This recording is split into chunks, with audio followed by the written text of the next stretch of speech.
Hello, everyone. I really don't know who's going to be viewing this. I know we said we had 3 peer reviews and everything like that. Uh, my slides aren't the most advertising thing. It's more of an informational thing. I'm not the very best person to put photos and stuff, so I think I have 2 photos in total. But all right, let's get into it today. So, like I said, hello everyone. My name is Landon Fugate.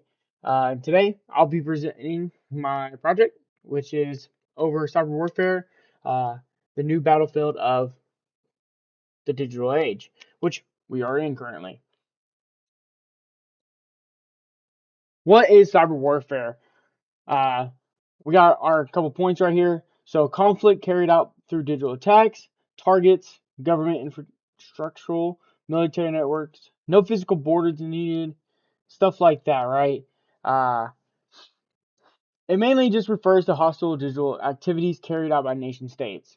According to the Department of Homeland Security, these attacks aim to disrupt or gain access in 2 important systems. So, like I said, targets are governments, military networks, things like that.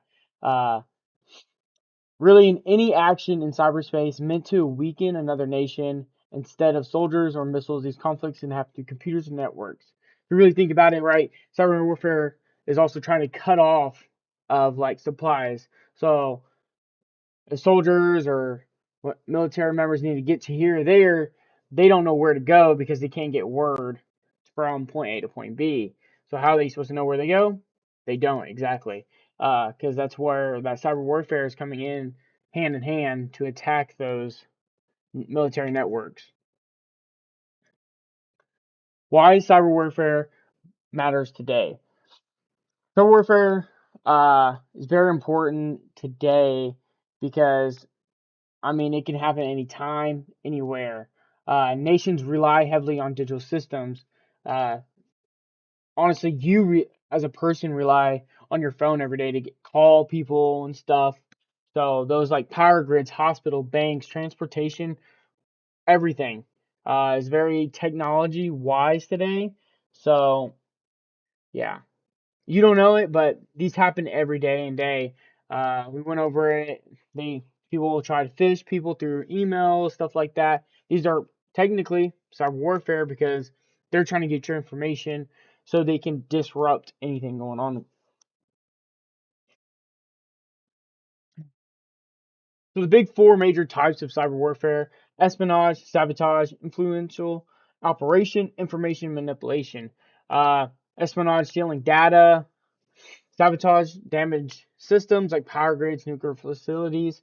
Those are like some big things because we need those things to keep operations moving. Uh, yeah, and then you got the influence shaping public opinion. This is a big one because, especially if you look in today's world, the country is very divided. People always talk about, oh, we're gonna have civil war here, we're gonna have civil war there in the future, da da da da, right? And then you really think about it. Oh wait, that's just people just showing you what they want you to show instead of connecting people. If you always see like movies and things like that, like, oh, the enemy is trying to just make us go against each other. This is what it wants. That is pretty much what that is. Real examples of cyber warfare. Uh, you have the damage Iran's nuclear stuff going on in 2010, whenever we were just entering that country. Uh, the big one, most I think recent, that probably a lot of people know, is the Ukraine power grid attacks. There was blackout across the entire country, and then like they did it to Russia multiple times, so it was a very big thing. Another one was the Russian election influence. If you really think back in 2016, like there's a lot of things going on with Russia trying to invade and influence how we voted in America. And then you have North Korea attacks on banks to avoid sanctions. Uh, there's just a lot of things about that.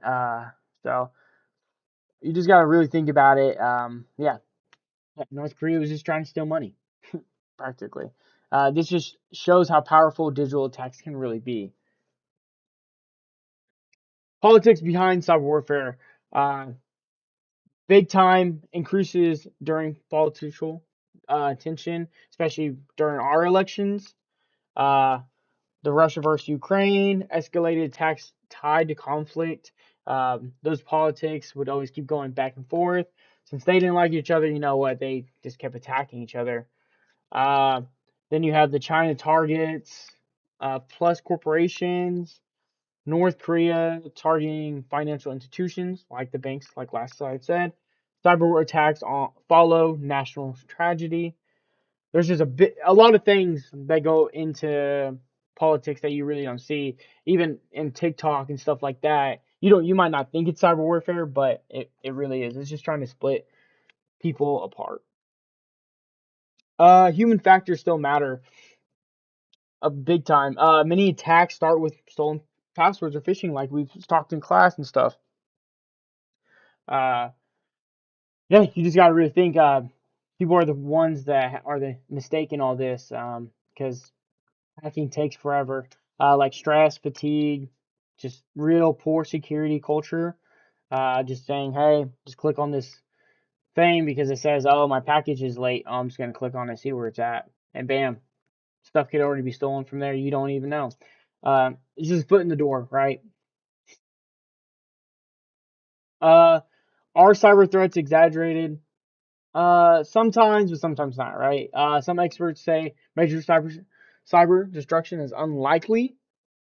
Uh, um, you really just got to think about it. Really, it just goes hand in hand. They can be, but most, like it says, most incidents cause temporary outrages, not long-term damage. Yeah. So if anyone remembers when Sony got hacked by China, it was a very temporary thing. It was down for like maybe a day, 8 hours, I think it was. Um, but yeah, that the long term damage is not going to be there, but that short term can definitely cause some big things to happen with people. Um, just have to stay calm, of course. But the risk remains as system grows more connected, as the nation grows. We're very technology based, of course. Defending against cyber warfare.